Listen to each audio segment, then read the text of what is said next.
ان کو ہم نے پورا سرد کیا اور انتشار کو ختم کرنے میں پوری جو ہم سے طاقت لگ سکتی تھی وہ طاقت لگائی. اس کے علاوہ وہ انتشار یہاں تک پہنچا کہ کورٹ کچہری تک پہنچ گیا. کورٹ میں مقدمات ہوئے. مقدمات میں ہمارے اوپر کچھ لوگوں نے مقدمہ کیا. انہی حضرات نے جو آج مدرسے کے اندر جا کر کے قبضہ کر رہے ہیں، انہی حضرات نے مقدمہ کیا ایس ڈی ایم کورٹ میں مظفر نگر کہ مولانا عبدالصمد نے زبردستی مدرسے پر قبضہ کر رکھا ہے. تقریباً 6 سال وہ کیس کورٹ میں چلا. وہاں سے 6 سال کے بعد وہ ڈیسائیڈ ہوا اور اس میں ایک طرفہ ایس ڈی ایم کورٹ نے ہمارے حق میں اس کو ڈیسائیڈ کیا اور ہمیں وہاں کا جائز اور وہاں کا لیگل محتمم قبول کیا، تسلیم کیا. اسی آدھار پر اور ہم وہاں کام بھی کرتے رہے. ہماری شورا کو ایس ڈی ایم کورٹ نے لیگل تسلیم کیا. اور پھر یہی حضرات جو آج مدرسے پر جا کر کے تشدد کرتے ہیں اور وہاں قبضہ کرنے کی کوششیں کرتے ہیں، حملے کرتے ہیں آئے دن، یہی لوگ پھر ہائی کورٹ گئے. ہائی کورٹ میں بھی ان کو کوئی ریلیف نہیں ہوئی. اس کے بعد اب ان حضرات نے ایک مدعا یہ اٹھایا کہ ہمارے جو سرپرست ہیں جن کو ہم اپنا بڑا مانتے ہیں حضرت مولانا محمود مدنی صاحب دامت برکاتہم العالیہ، ان کا نام لیتے ہیں بار بار کہ ان کو لکھ کر کے دیں گے. ہم نے کہا ہم ان کو تم سے پہلے بڑا سمجھتے ہیں، جتنا تم بڑا سمجھتے ہو اس سے زیادہ. وہ تو سیاستاً ان کو بڑا کہتے ہیں، یہ حقیقت ہے. کیونکہ جب کورٹ میں مقدمہ چل رہا تھا تو یہی مقدمہ کرنے والے حضرات کورٹ میں یہ بولتے تھے کہ مولانا دوسرے مولانا ایک ہیں ان کو صدر کہتے تھے اور محتمم ایک دوسرے شخص کو بنا رکھا تھا. ہم نے کہا نہیں، اس میں جو اصل صدر ہیں حضرت مولانا محمود مدنی صاحب اور اس میں جو محتمم ہے وہ ہم ہیں، یعنی عبدالصمد. فریقین کی باتیں ہوئی. 6-7 سال یہ لمبا کیس چلا ہے. اس میں بہت لمبا ڈیسیزن بھی آیا ہے اور وہ بھی خوب چرچا کا وشے رہا ہے. اب یہ معاملہ یہاں تک پہنچا، مدرسہ ترقی کرتے ہوئے الحمدللہ تعلیمی اعتبار سے امن و امان ہوا، کورٹ سے معاملہ ختم ہوئے. تو اب یہ آ گئے حضرت مولانا محمود مدنی کے نام پر اور ان کے نام کو یہ کسی محبت یا عقیدت میں استعمال نہیں کر رہے. یہ میں کہتا ہوں اگر مولانا محمود مدنی صاحب کو یہ مان رہے تھے تو کورٹ جانے سے پہلے کیا مولانا محمود مدنی موجود نہیں تھے؟ کیا وہ صدر نہیں تھے مدرسے؟ کیا یہ ان کو بڑا نہیں سمجھتے تھے؟ لیکن حقیقت یہ ہے ان کا یقین مولانا محمود مدنی پر نہیں تھا بلکہ کورٹ پر تھا. کورٹ یہ کہیں ہم نہیں گئے، ہم نے تو صرف جواب دیا ہے، دفاع کیا. اور اسی طرح ہائی کورٹ یہ گئے ہم نے. اب مولانا محمود مدنی صاحب پائے جاتے ہیں، آئے دن وہاں جا کر کے حملے کرتے ہیں. پھر پولیس آتی ہے، تھانے میں جاتے ہیں، وہاں جا کر کے دونوں طرف سے باتیں ہوتی ہیں. پھر مدعا یہ اٹھاتے ہیں مولانا محمود مدنی کو نہیں مانتے. تو ہم کہتے ہیں کہ تم آج ماننے والے بن گئے ہو. جب کورٹ میں جا رہے تھے آپ لوگ، ایس ڈی ایم کورٹ میں جا رہے تھے یا جو ہے ہائی کورٹ میں جا رہے تھے، اس سے پہلے کیا مولانا محمود مدنی نہیں تھے؟ کیا مولانا محمود مدنی یہاں صدر نہیں تھے؟ کیا مولانا محمود مدنی موجود نہیں تھے؟ سب کچھ تھے، لیکن انہیں مولانا محمود مدنی سے مفادات حاصل کرنے کی اس وقت توقع نہیں تھی. اب ان کا یہ ہے کہ ان تمام چیزوں سے تم نا امید ہو گئے ہو، ناکام ہو گئے ہو کورٹ میں. تو اب وہاں سے تمہارے جو اغراض ہیں، مقاصد ہیں، جو اغراض سبھی جانتے ہیں کہ مدرسہ حسینیہ پر قبضہ کرنا اور اس کو اپنی تحویل میں لینا اور اس کی پراپرٹی اور جائیداد کو ہتھیانا، یہ ان کا مقصد ہے. تو اس لیے مولانا محمود مدنی دامت برکاتہم العالیہ کا یہ نام استعمال کرتے ہیں، جبکہ مجھے یقین ہے اور 100% وشواس ہے کہ حضرت مولانا محمود مدنی صاحب کو ان چیزوں کا کوئی علم بھی نہیں ہے. مولانا محمود مدنی صاحب انتہائی اعلیٰ درجے کے باوقار اور اس طرح کے جو ہے چھوٹے اور ذلیل ترین کاموں کے بارے میں ان لوگوں کو تصور بھی نہیں کر سکتے. حضرت کی شخصیت تو بہت دوبالا، لیکن یہ لوگ استعمال کرنے پر آتے ہیں تو کسی کو بھی استعمال کر سکتے ہیں اور اپنا الو جہاں سے بھی ان کا سیدھا ہو سکتا ہے وہاں سیدھا کرنے کی کوشش کرتے رہے. بس ہمارا تو یہی ہے کہ جو یہ مدرسے کو ختم کرنا چاہتے ہیں، اس کو برباد کرنا چاہتے ہیں، وہ برباد نہ ہو، وہ آباد رہے. وہاں جو تعلیم ہے قرآن و حدیث کی، اللہ اور رسول کی تعلیم ہے، قرآن کی تعلیم ہے، وہ سلسلہ چلتا رہے اور بزرگوں کی درسگاہ ہے وہ آباد رہے. اس میں ہم اس وقت آپ نے جیسا بتایا کہ ایس ڈی ایم کورٹ سے آپ کے حق میں فیصلہ ہوا ہے. جس وقت ایس ڈی ایم کورٹ میں فیصلہ ہوا اس وقت شورا کے کون کون اراکین تھے، ان کی تھوڑی فہرست آپ بتائیں. مولانا دیکھیے ایس ڈی ایم کورٹ میں جو وواد چل رہا تھا تو اس وواد کے اندر دونوں طرف سے دعوے تھے. یہ اپنی شورا انہوں نے بنائی تھی, ہم نے اپنی شورا بنائی تھی. انہوں نے اپنی شورا میں صدر حضرت مولانا ارشد مدنی صاحب اور نائب صدر ایک دوسرے آدمی تھے, اور محتمم ایک مولانا مفتی عبدالجبار صاحب ان کو دکھایا تھا. اسی طرح تمام عہدے تمام ممبران الگ تھے. ہم نے اپنی کمیٹی میں صدر حضرت مولانا سید محمود اسد مدنی دامت برکاتہم العالیہ, اور اسی طرح جو ہے نائب صدر حضرت مولانا مفتی محمد راشد صاحب, اور محتمم کی حیثیت سے ہمیں وہاں پر درشایا گیا تھا. یہ سلسلہ تھا, الگ الگ دونوں کی کمیٹی تھی, الگ الگ ممبر. اب کورٹ کو یہ ڈیسائیڈ کرنا تھا کہ کون سی کمیٹی ویلڈ ہے, کون سی کمیٹی لیگل ہے. کورٹ نے 6 سال کے بعد اس میں نرنے دیا, اور ایک طرفہ بالکل ایک دم واضح جسے بولتے ہیں بالکل واضح جلی حرفوں میں وہ ہمارے حق میں دیا, اور ہمیں لیگل اور جائز محتمم اور جائز کمیٹی تسلیم کیا. اور صاحب ایک بات میرے ذہن میں آتی ہے, قرآن شریف میں ایک آیت بولتے ہیں بسم اللہ الرحمن الرحیم اطیعوا اللہ ورسولہ یا ایھا الذین آمنوا اطیعوا اللہ واطیعوا الرسول واولی الامر منکم فإن تنازعتم فی شیء فردوہ الی اللہ والرسول. یہ قرآن شریف کی عام آیت ہے, عام اس کا مفہوم ہے. کیا اس کے مطلب کوئی ایسا فارمولہ ہے کہ اہل علم کے بیچ میں آ کر یہ معاملہ کا کوئی حل ہے جس میں مدرسے میں تعلیم مکمل شروع ہو جائے؟ جی بالکل, ہم تو ہر وقت تیار ہیں. یہ اگر حل کرنا چاہتے ہیں بات چیت کریں, بات چیت سب چیزوں کا حل ہے, لیکن انہیں بات چیت کو آنا ہی نہیں ہے. انہیں تو صرف اپنی جو ایک روب ہے اور ناک جسے بولتے ہیں, اپنی چودراہٹ کا مسئلہ انہوں نے بنا رکھا ہے. یہ ہماری چودراہٹ رہنی چاہیے اور یہ بالکل ختم ہونی چاہیے. اس میں مزید آپ کو یہ بتاتا چلوں کہ اس ادارے میں اس سے پہلے جو محتممین حضرات تھے, یعنی ہم سے پہلے جو محتمم تھے حضرت مولانا رشید الدین خان صاحب رحمۃ اللہ علیہ, جو حضرت مولانا محمود مدنی صاحب کے استاذ بھی ہوتے تھے, وہ تقریباً 35 سال یہاں پر تھے. لیکن آخری ایام میں ان کے ساتھ جو کچھ ہوا, اتنا غلط ان کے ساتھ ہوا, اتنا ظلم ان کے ساتھ ہوا جس کو بیان نہیں کیا جا سکتا. وہ بوڑھے تھے, شوگر کے مریض تھے, اور بڑے شریف انتہائی سلیم الطبع آدمی تھے. ان کو ٹورچر کیا گیا, ان کے ساتھ بےہودہ اور گندی حرکتیں تک کی گئی. ان کو یہاں تک بھی ان کو گالیاں تک دی گئی, اور ان کو ایسے مطلب ان کو یہاں تک کہ ان کو جسمانی اعتبار سے بھی اذیت پہنچائی گئی ہے.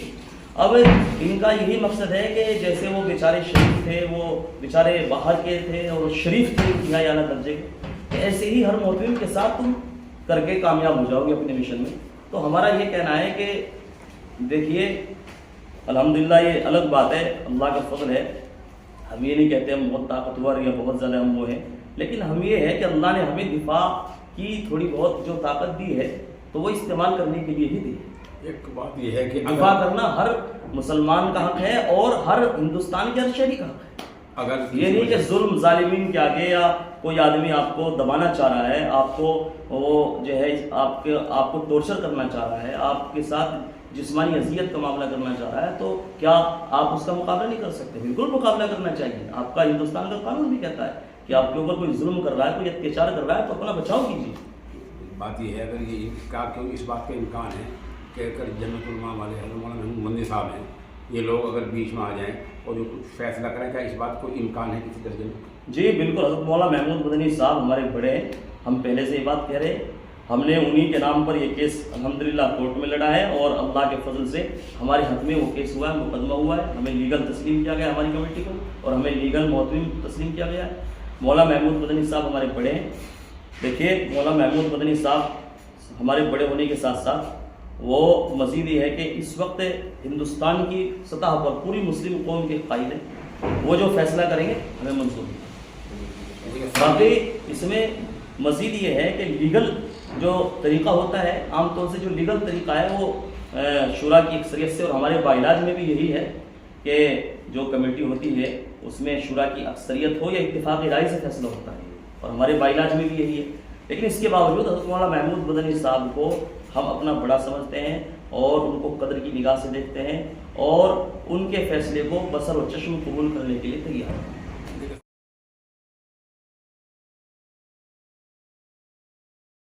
انتظامیہ کا آپ کے ساتھ کیسا تعاون ہے؟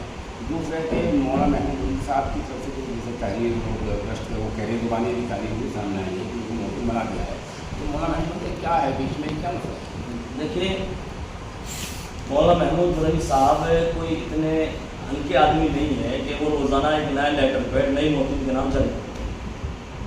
ابھی 1 مہینہ پہلے یہ لوگ ایک لیٹر پیڈ مدرسے میں نکل گئے اور اس میں کئی لوگ تھے، قاری ذاکر صاحب تھے اور ولی عادل تھے، ولی اقبال کے تھے. ان لوگوں نے وہ مجھے جا کر کے کاغذ دیا، اس پہ کہا سائن کر دیجیے. میں نے کہا اس میں کیا لکھا ہے؟ میں نے اس کو نہیں پڑھا. میں نے کہا مولانا محمود مدنی کا لیٹر ہے اور اس میں لکھا ہوا ہے کہ آپ 8 دن کے لیے مدرسہ چھوڑ دیجیے اور 8 دن کے لیے مولانا ضیاء الحق صاحب کو مفتی بنائیں. میں نے کہا دیکھیے، کوئی بھی دنیا میں کوئی بھی کورٹ ہو یا کوئی بھی عدالت ہو، ایک طرفہ سن کے کوئی فیصلہ نہیں کرتی. اور مولانا محمود مدنی صاحب تو بہت بڑی شخصیت ہے، وہ ہمیں ان کے اوپر 1% بھی یہ وشواس نہیں ہے کہ وہ تمہارے جانے کے بعد ایک طرفہ سن کے انہوں نے لکھ کر کے بولیں گے. پہلے ہم اس کی تحقیق کریں گے. حضرت اگر کہیں گے کہ ہماری طرف سے لیٹر ہے، اس کے بعد ہم اس کے اوپر عمل کریں. تو اس کے بارے میں طے ہوا کہ جائیے. ان کے پاس لوگ گئے تو پتہ یہ چلا کہ وہ لیٹر فرضی تھا. اور یہ طے ہوا مولانا محمود مدنی صاحب کی طرف سے کہ 3 آدمیوں کی کمیٹی بنائی گئی ہے. اس میں مولانا محمود مدنی صاحب اور ایک دارالعلوم دیوبند سے استاد ہیں اور مفتی راشد صاحب جو نائب سرپرست ہیں اور دارالعلوم دیوبند کے نائب مفتی.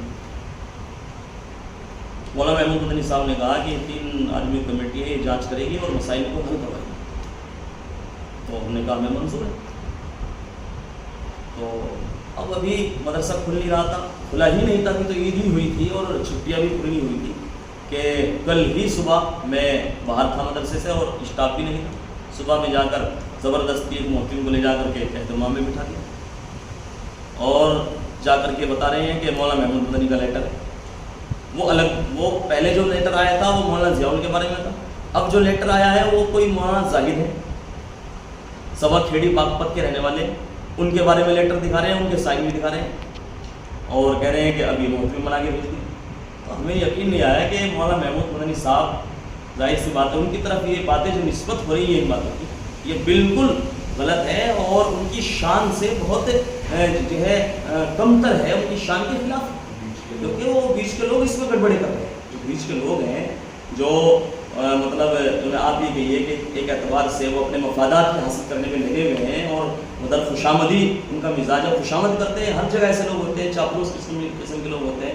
وہ چاپلوسی کر کے یہ نئے فتنے گھڑ رہے ہیں تاکہ مدرسہ حسینیہ اور اس کی پراپرٹی اور اس کی جائیداد اور اس کی ملکیت تمہارے ہاتھ میں آ جائے اور تم اس کے مالک بن جاؤ.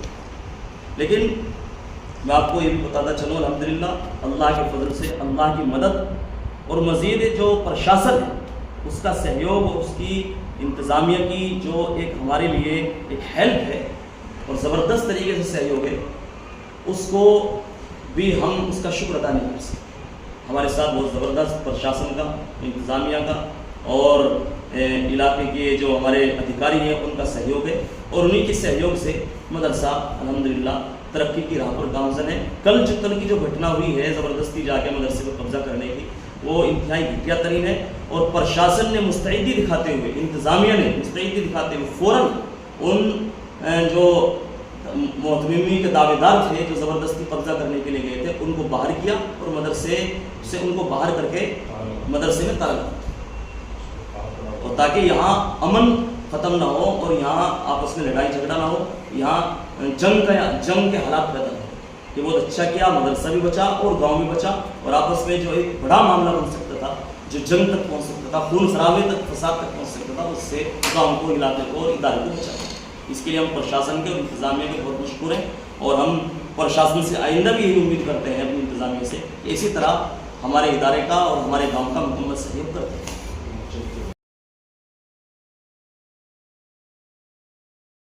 ایک مزید بات یہ بتاتے چلیں، دیکھیے کسی بھی جگہ کوئی آدمی بغیر مقامی لوگوں کے تعاون کے کوئی کام نہیں کر سکتا.